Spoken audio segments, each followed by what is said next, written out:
ওগো নবীর উম্মতেরা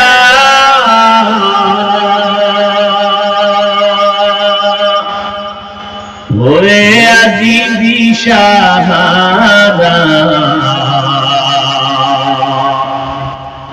কোরআন হাদিসের চলো যখন যাহা চাই বলি,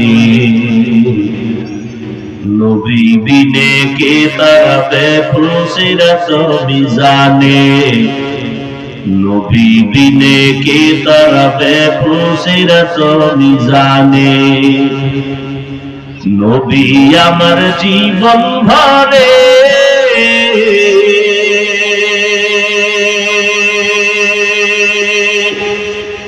দিনের লাগি কষ্ট করে,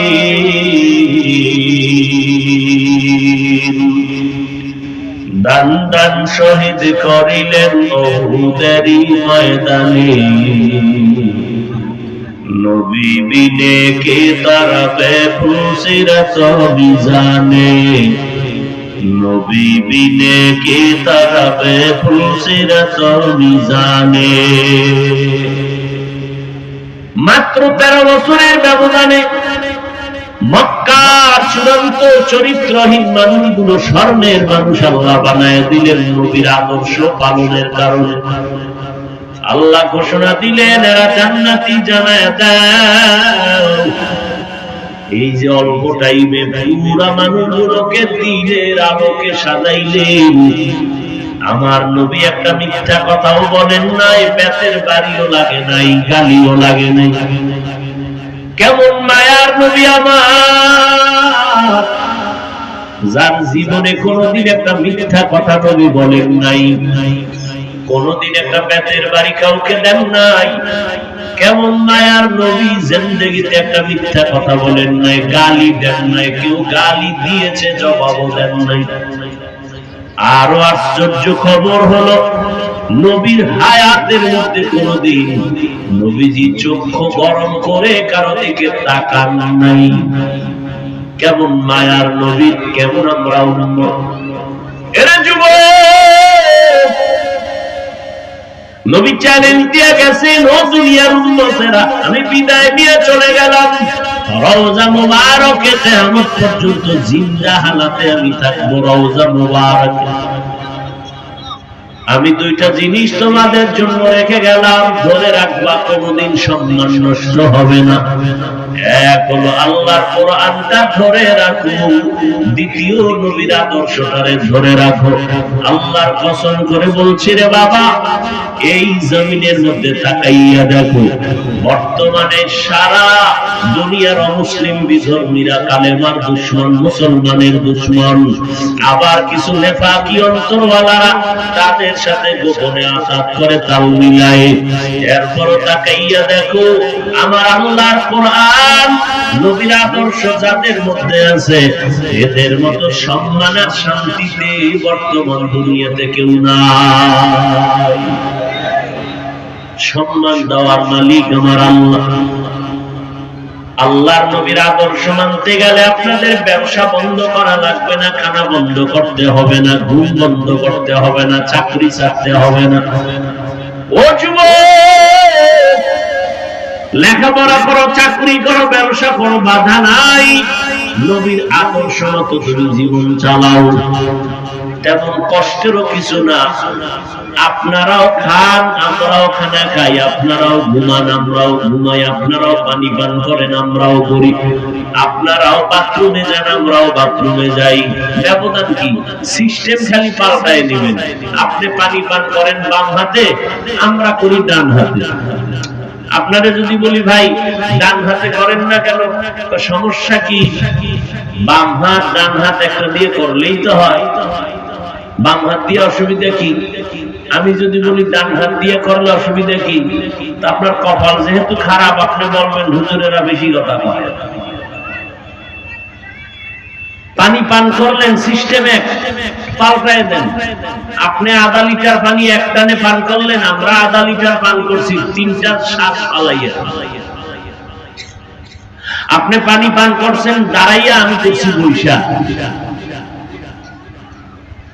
নবী বসে পানি পান করতে কইছেন, আপনারা দাঁড়ায় করবেন কেন? এটা আমাদের ইচ্ছা। এবার কয় বৈজ্ঞানিকরা, চিকিৎসা বিজ্ঞানীরা এবার বের করছে নবী দাঁড়াইয়া পানি পান করতে নিষেধ করলেন কেন?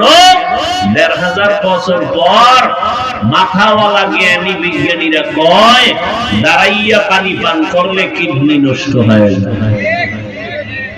হুজুর গোটা মানবেন না, কপাল খারাপ। আমরা তো গুরুরা কইছে, পেনশন টাইওয়ালারা এবার কই যাবেন? আপনাদের গুরুরা বলছে, এবার না মেনে কোথায় যাবেন?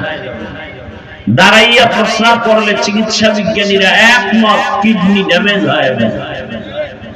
কি কিডনির রোগী কি ইদানিং কালে কম না বেশি? আরো আকাম করো, আরো বাড়ো।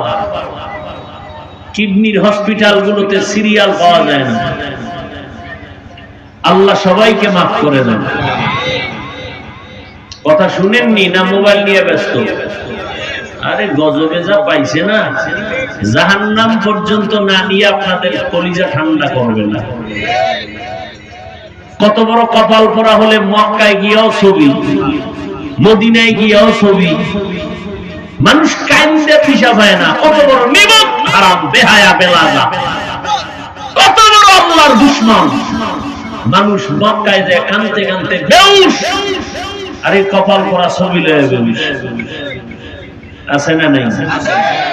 সরকারি কোন নিয়ম পদ্ধতির প্রয়োজন ছাড়া, শরীয়তের প্রয়োজন ছাড়া এমনি ছবি তোলা 1000 কোটিবার হারাম হারাম হারাম, কবিরা গুনাহ। এই যে মোবাইলে বয়ে রয়েছেন, ছবি তুলতেছেন কেন? এমনি কবিরা গুনাহ, হারাম। বইছেন বেহেশতের বাগানে, করতেছেন আকাম। সেদিন এক চোরার ঘরের চোরায় কয়, হুজুর একটা ছবি তুলি, যদি আল্লাহ ছিলেন মাফ করে। কত বড় বদমাশ! আল্লাহ হেদায়েত দান করুন, আল্লাহ হেদায়েত দান করুন, আল্লাহ হেদায়েত দান করুন।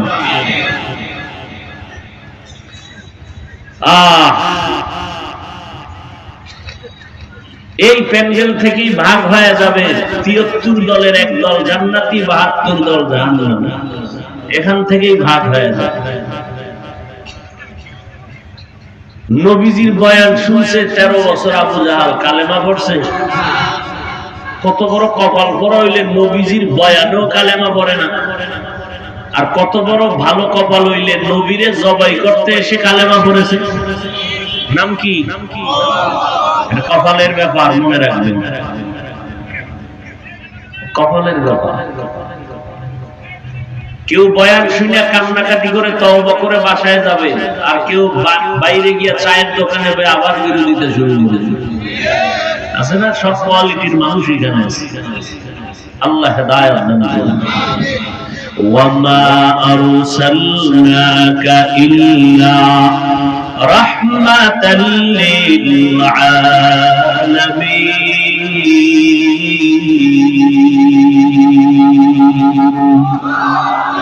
রহমতের নবী আসলেন আজকে ১৫০০ বছর পর। নবীর আদর্শের কারণে আজ আমাদের সম্মান। ও আল্লাহর বান্দারা, এই নবীর আদর্শ কতটাই দামি। ও আল্লাহর নবীর উম্মত যুবক, তোমাকে কিন্তু আমি এতক্ষণ যে চিল্লায় বয়ান করলাম, পৃথিবীতে কথা বলার মতো কষ্টের কোনো কাজ নাই। এতটাই কষ্ট করি, দিন নাই রাত নাই, খানা নাই ঘুম নাই। ও আল্লাহর বান্দারা, আমরা কিন্তু একবারও বাধ্য করে বলি নাই মাদ্রাসা আসো, স্কুল ছেড়ে দাও। বড় স্কুলে বড় কলেজে বড় বাধা নাই। নবীর তরিকা মতো একটু চলো, 5 বেলার নামাজ পড়ো, ব্যবসা করো, বাধা নাই, নামাজটা সারিও না। ও যুবক বাবারা, তোমার মতো যুবক সন্তান স্কুল কলেজে পড়িয়াও 5 বেলার নামাজ পড়ে আসেনি। বালিশে মাথা লাগায় নিজেকে প্রশ্ন করো, তুমি পারবা না কেন বাবা? তোমার মতো যুবক রাস্তায় গাড়ি চালায় নামাজ ছাড়ে না, তুমি কেন পারবা না? তোমার কপাল কেন এত খারাপ? তোমার মতো সন্তান র‍্যাব আর পুলিশ বিডিআরের চাকরি করে, এমপি মন্ত্রী চেয়ারম্যান মেম্বার 5 বেলার নামাজ পড়ে, তুমি কেন পারবা না রে বাবা? আল্লাহর কাছে তওবা করো, গুনার কারণে তোমার দিল পাথর হয়ে গেছে। ও বৃদ্ধ বাবাজি, আপনাদের মতো কত বুড়া মানুষ মসজিদে গিয়া লাঠি হাতে নিয়ে কষ্ট করিয়াও নামাজ পড়ে, আপনারা কেন পারবেন না? ও পর্দার আড়ালের আম্মা জানেরা, আপনার মতো কত মা এখনো আছে 5 ওয়াক্ত নামাজ পড়ে, স্বামীর মাল হেফাজত করে, সন্তানগুলো আদর্শওয়ালা বানানোর মেহনত করে। আম্মা জানেরা, আপনি কেন পারবেন না? আপনার এত সম্মান আল্লাহ দান করেছেন নবীর মাধ্যমে। এরে আম্মা জান, আপনারা নবীদের মায়ের মতো মা, সাহাবায়ে কেরামের মায়ের মতো মা, আলেম হাফেজ কোরআনের মায়ের মতো মা। এরে আম্মা জান, আপনারা খাদিজা রাদিয়াল্লাহু তাআলা আনহার মতো দামি নারী, ফাতেমা রাদিয়াল্লাহু আনহার মতো দামি নারী, আয়েশা রাদিয়াল্লাহু আনহার মতো দামি নারী, ইসমাঈল নবীর মা হাজরা আলাইহিস সালামের মতো দামি নারী, ঈসা নবীর মা মারিয়াম আলাইহিস সালামের মতো দামি নারী।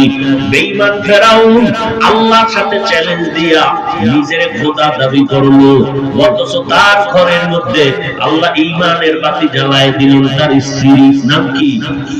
আসিয়া। আল্লাহ তারে এমন ভাবে কবুল করেছেন, রহমতের নবী বলেন, জান্নাতের ভেতরে আসিয়ার সাথে আমি মুহাম্মদের সাথে বিবাহের বন্ধন হয়ে যাবে। এরে আম্মা জান, ফেরাউন এত বড় বেঈমান, আল্লাহর সাথে চ্যালেঞ্জ দিয়া নিজের খোদা দাবি করলো, আর তার ঘরের আপন স্ত্রী আসিয়া আল্লাহর গোলাম হইয়া কবরে গেল। আপনার স্বামী তো ফেরাউন না, আপনার স্বামী তো নামাজ পড়লে বাধা দিবে না। বরং অনেক স্বামী আছে এমন, আমাদের কাছে শুকর আদায় করে, হুজুর যদি নিজেও নামাজ পড়তে পারি না, কিন্তু আলহামদুলিল্লাহ আমার স্ত্রী নামাজ ছাড়ে না, আমার স্ত্রী কোরআন তেলাওয়াত করে, প্রশংসা করে। এরে আম্মা জান, আপনি কেন পারবেন না?